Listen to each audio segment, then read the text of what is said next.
Good evening. My name is Will Pope, and I want to thank you all for passing your budget tonight without increasing the mill levy. And there's been a lot of talk that we may need to increase the mill levy next year, and I think that would be the wrong way to go. We shouldn't grow government faster than we grow our local economy. That's a short-sighted and unsustainable approach. City tax revenue should naturally increase as more people move into our community and as property values naturally increase.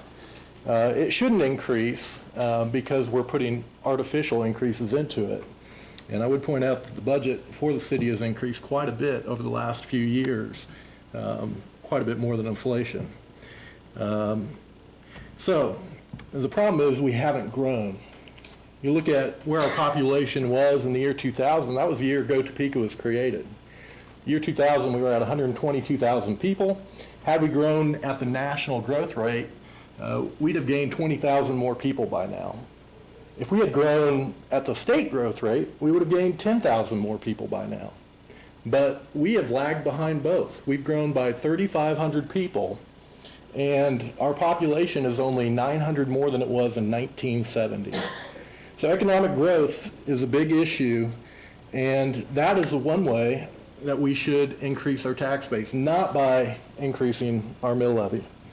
I do want to talk about GoTopeka for a little bit. I think we've been doing this experiment for 20 years, and it hasn't worked.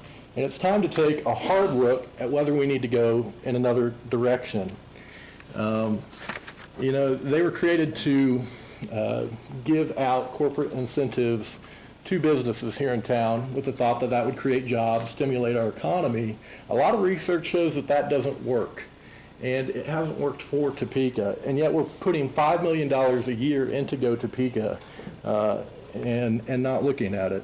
I'd point out one incentive that was given out earlier in the year to Hill's Pet Food, up to $200,000 for the creation of a new facility and 6 new jobs. $200,000 for 6 new jobs.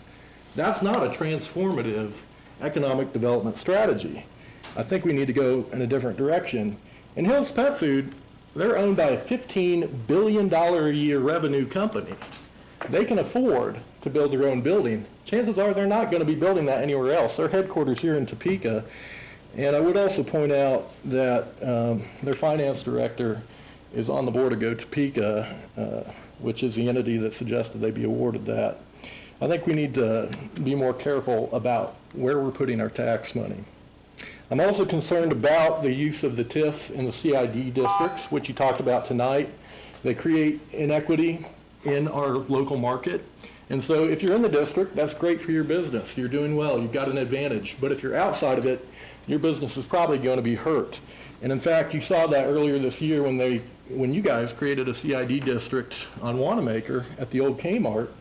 And right after that, you had 2 businesses that decided that they were going to leave the mall to move into that new area. We didn't help our town out by doing that. What we did is we heard out a property owner across the street. We further emptied our mall. And now consumers are paying more sales tax to shop at those businesses. So we really need to look at, are we creating a fair market in Topeka? I do think we need to look at GoTopeka. JEDO does have the opportunity to give them 180 days notice and go in a different direction in economic development. And those funds can be used per the JEDO charter for infrastructure and to fight blight, which would improve our city. Thank you. Thank you.